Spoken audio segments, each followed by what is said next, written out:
نحمده ونصلي على رسوله الكريم اما بعد بسم اللہ الرحمن الرحیم۔ استغفار کی فضیلت کے بارے میں قرآن و حدیث میں بہت سی فضیلت بیان کی گئی ہے۔ استغفار یعنی اللہ تعالیٰ سے گناہوں کی معافی مانگنا اور توبہ کرنا نہ صرف گناہوں کی بخشش کا ذریعہ بنتا ہے بلکہ دنیاوی اور آخروی کامیابی کا سبب بھی بنتا ہے۔ استغفار کی فضیلت قرآن کی روشنی میں نمبر 1، گناہوں کی معافی اور رزق میں برکت۔ اللہ تعالیٰ فرماتے ہیں فَقُلْتُ اسْتَغْفِرُوا رَبَّكُمْ إِنَّهُ كَانَ غَفَّارًا يُرْسِلُ السَّمَاءَ عَلَيْكُمْ مِدْرَارًا وَيَمْدِدْكُمْ بِأَمْوَالٍ وَبَنِينَ وَيَجْعَلْ لَكُمْ جَنَّاتٍ وَيَجْعَلْ لَكُمْ أَنْهَارًا۔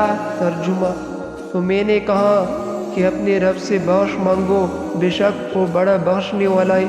وہ تم پر آسمان سے خوب بارش برسائے گا اور تمہیں مال اولاد سے نوازے گا اور تمہارے لیے باغات اور نہریں جاری کرے گا۔ نمبر 2، اللہ کی رحمت اور مدد۔ وما کان اللہ معذبہم وہم یستغفرون، سورۃ الانفال آیت نمبر 33 میں۔ ترجمہ: اور اللہ ایسا نہیں کہ انہیں عذاب دے جبکہ وہ استغفار کر رہے ہو۔ استغفار کی فضیلت حدیث کی روشنی میں نمبر 1، گناہوں کی مغفرت۔ رسول صلی اللہ علیہ وسلم نے فرمایا جو شخص کثرت سے استغفار کرتا ہے اللہ تعالیٰ اس کے ہر غم کی خار نکال دیتا ہے، ہر تنگی سے نجات دیتا ہے اور اسے ایسی جگہ سے رزق عطا فرماتا ہے جہاں سے اسے گمان بھی نہیں ہوتا۔ ابو داؤد ابن ماجہ میں۔ نمبر 2، دل کی صفائی اور سکون۔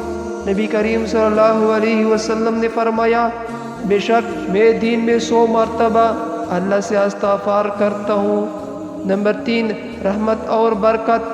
حضرت عبداللہ بن عباس رضی اللہ تعالیٰ عنہ روایت کرتے ہیں کہ رسول صلی اللہ علیہ وسلم نے فرمایا جس نے استغفار کو لازم پکڑا اللہ تعالیٰ اس کے ہر دکھ کا علاج نکال دے گا اور اسے ایسی جگہ سے روزی دے گا جہاں سے اسے گمان بھی نہ ہوگا۔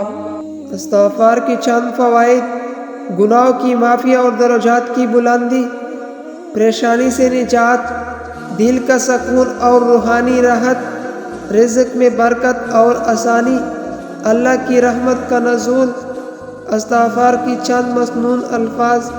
نمبر 1، استغفر اللہ واتوب الیہ، میں اللہ سے بخش مانگتا ہوں اور اسی کی طرف رجوع کرتا ہوں۔